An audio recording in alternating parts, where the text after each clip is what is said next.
Buenas, mi nombre es Yudreski Castillo y en esta oportunidad vamos a hablarle un poco sobre la evolución histórica, año tras año, de los metales cobre y níquel. El cobre, del latín cupro y este del griego kipros, cuyo símbolo es Cu. Es el elemento químico de número atómico 29. Se trata de un metal de transición de color rojizo y brillo metálico, que junto con la plata y el oro forman parte de la familia del cobre. El conocimiento de la existencia del cobre en Venezuela se remonta a la época de la colonia, cuando fueron explotados yacimientos de cobre en Los Teques, Villa de Cura, Chacao, las famosas minas de Cocorote, así como también las minas de Aroa. El uso del cobre y aleaciones con base cobre se remonta del Neolítico hasta nuestros tiempos, con más de 11.000 años de historia, perfilándose siempre como un metal vital para la evolución tecnológica de la humanidad. El cobre es uno de los pocos metales que pueden encontrarse en naturaleza en estado nativo, es decir, sin combinar con otros elementos. Por ello fue uno de los primeros en ser utilizados por el ser humano.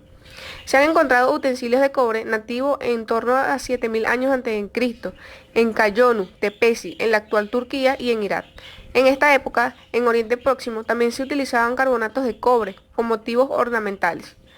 En la región de los Grandes Lagos de América del Norte, donde abundaban los yacimientos de cobre nativo desde 4.000 años antes de Cristo, los indígenas acostumbraban a golpearla hasta darle forma de punta de flecha, aunque nunca llegaron a descubrir la fusión. El quinto milenio antes de Cristo. Datan los primeros crisoles para producir cobre metálico a partir de carbonatos mediante reducción de carbón. Es una cavidad en los hornos que recibe el metal fundido.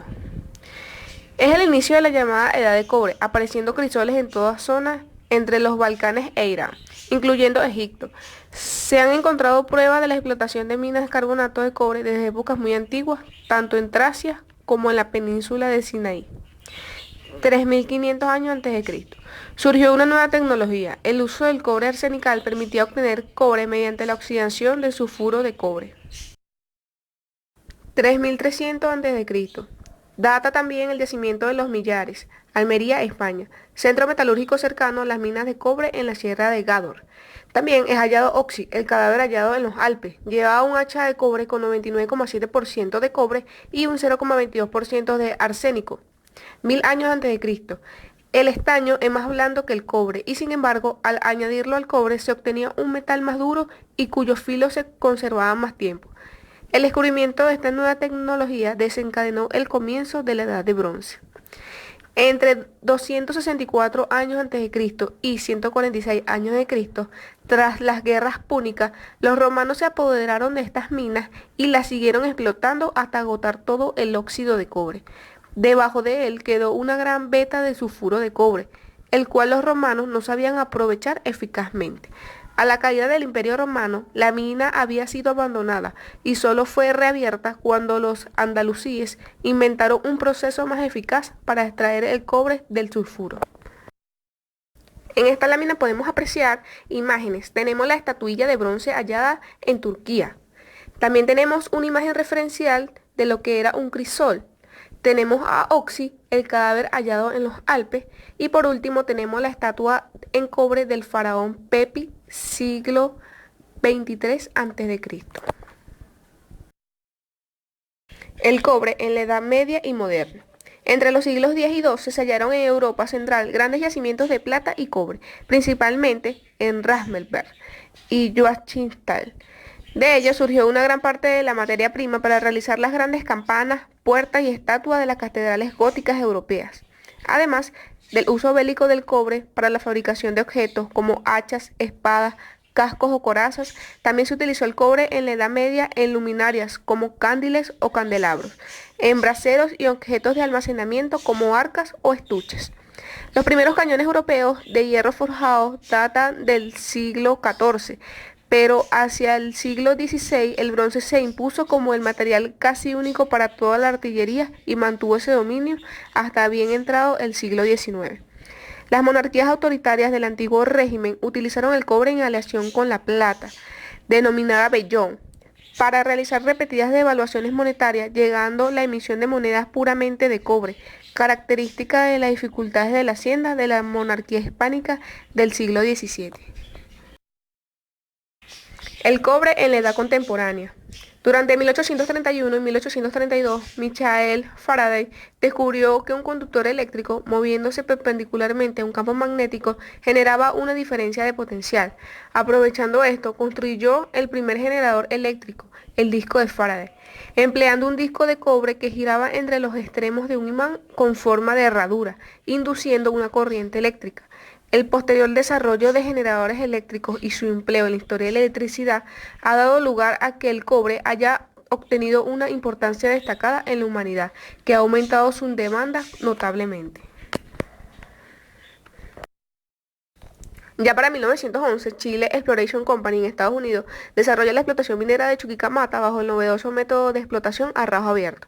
Se llaman minas a cielo abierto y también minas a tajo o rajo abierto a las explotaciones mineras que se desarrollan en la superficie del terreno.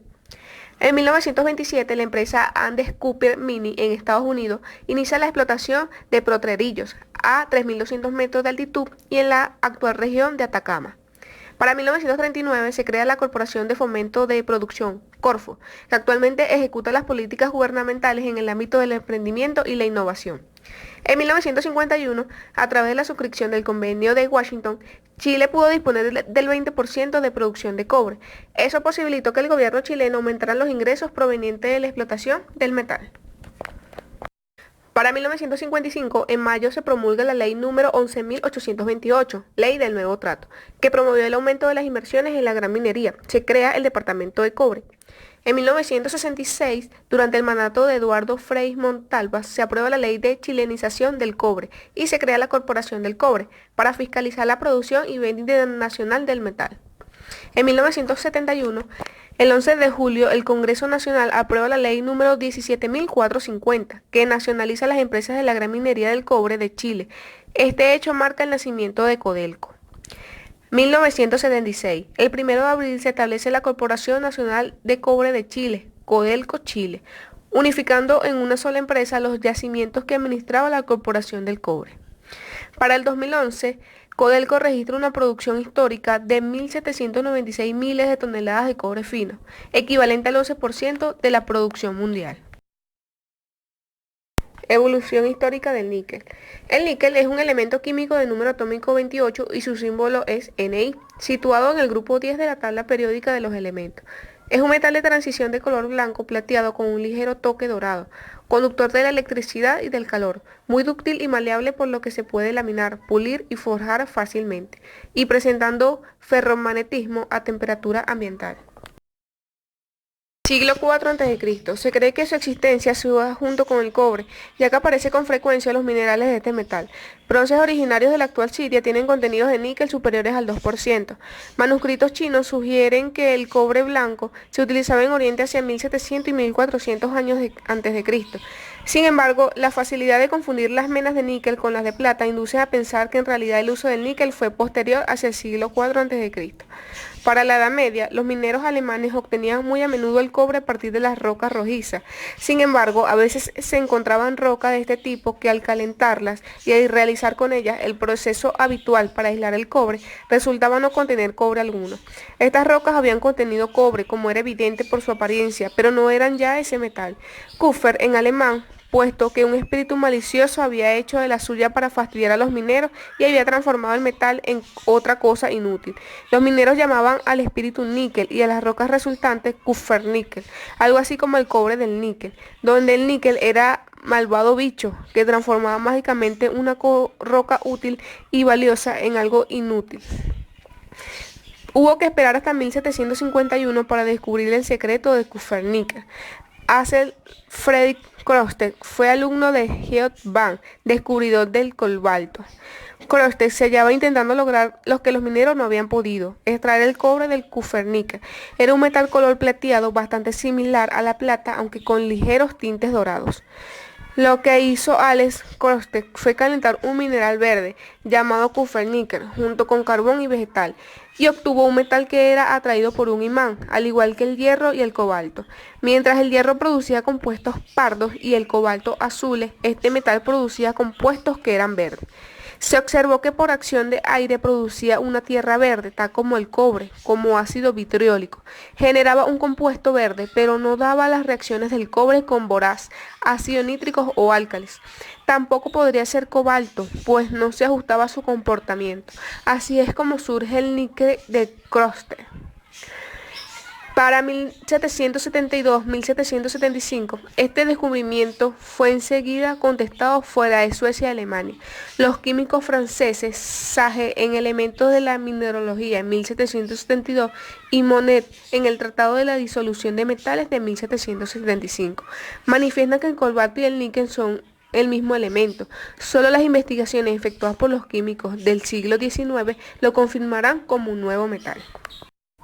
El níquel no tenía la menor importancia, sin embargo, toda la metalurgia del níquel adquiere un gran desarrollo a partir del premio que la compañía alemana Beiden zur Beförderung des Heidelberg-Fleisch prometió conceder al químico de crear una relación que igualase el color a la plata de 12 quilates, con la que se pudiera hacer cualquier tipo de utensilio casero.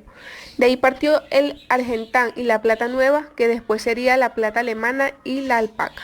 Posteriormente empezó a obtenerse de otras maneras y esa roca perdió su importancia, pero es irónico que algo considerado una maldición resultara ser una bendición, al menos durante un tiempo.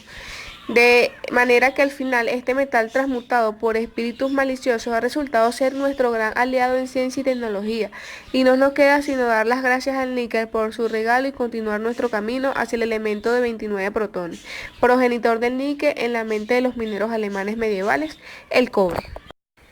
El cobre es un elemento químico realmente importante para el ser humano, ya que es por un lado encontramos el dicho elemento, un aliado perfecto que ha impulsado enormemente nuestra tecnología. Por otro, también estamos ante un componente esencial para la salud del ser humano. Podemos decir que el cobre es uno de los metales más importantes de nuestra tecnología. Con su descubrimiento, el ser humano fue capaz de utilizar un conductor realmente preciso de calor y de electricidad, algo que hoy por hoy nadie puede negar. En la actualidad producimos alrededor de 1,5 millones de toneladas de níquel al año, la mayor parte proveniente de minas rusas y canadienses. Su principal uso es como parte de diferentes recetas de acero, con lo que más de la mitad de la producción mundial se destina precisamente a eso. El níquel proporciona al acero, además de resistencia a la corrosión, propiedades mecánicas superiores, como resistencia a la rotura o a la temperatura. De resto, la mayor parte se utiliza para otras aleaciones con plata, cobre, etc. Y aún así sigue utilizándose como sustituto de la plata por su resistencia a la corrosión y menor precio.